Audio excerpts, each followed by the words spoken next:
Hi, my name is Nick Shell, and I'm making this video for anyone out there who recently lost a grandparent. That's been the case for me. Today, what is Monday? On Thursday morning, my grandmother passed away at age 81. And so this weekend, was all consumed with her visitation and the funeral. And so I thought, you know what? This is on my mind right now. Let me make this video right now to share with you, probably in the future watching this video. Just kind of dealing with losing a grandparent. This is actually my second grandparent this year to lose, and actually my third overall. But at age 35, and I guess it really doesn't truly matter what age you are, losing a grandparent is a universal experience. And I just want to share briefly why the funeral ultimately wasn't that bad. I was very close to my grandmother. For example, I mean, she babysat me a lot when I was a kid. She was the grandparent that lived very close to us. So the grandmother that lives very close to us. So that meant that she was there for every Christmas and Thanksgiving, birthday. She was always there. So she had a lot of influence on me. And so of course it's gonna hurt when they pass away. Of course you're gonna feel that because you had that love for them. She was always there for me. And you know, now she's gone. So at the funeral, I was thinking, oh, this is going to be rough. I was driving from Nashville to a place called Fort Payne, Alabama, where I grew up, and I thought, this can't go well. I'm just going to hate this. This is going to be miserable.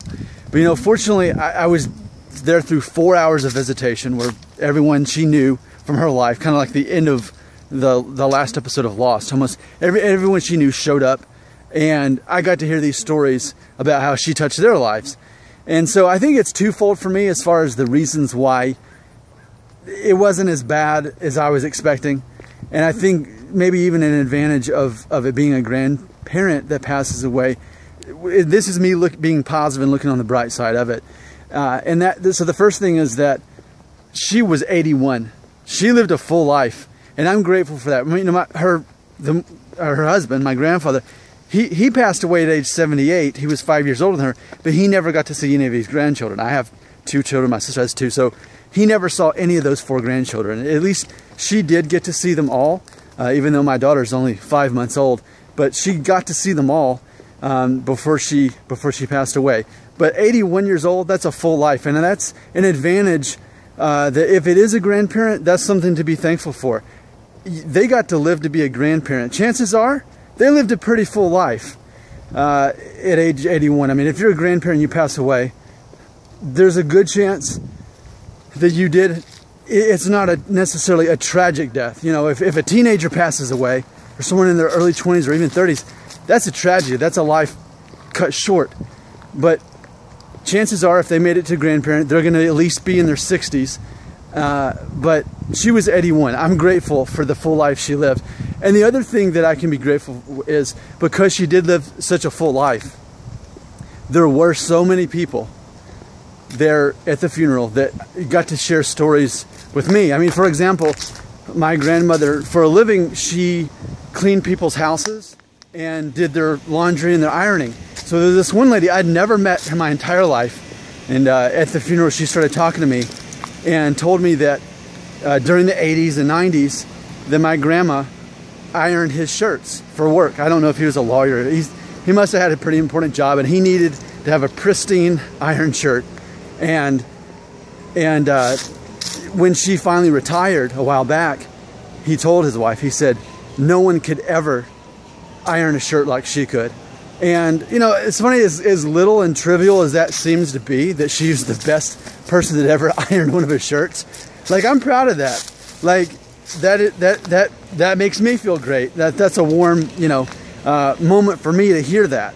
So when you go to the funeral and you're exposed to all of these stories, what it does is it helps bring that person alive during that time in a way that maybe perhaps you wouldn't have been able to know otherwise. I mean, I've known my grandma my whole life, but some of the things I heard about her, some of the stories that were shared by people who loved her, I could have never been exposed to that information unless she did pass.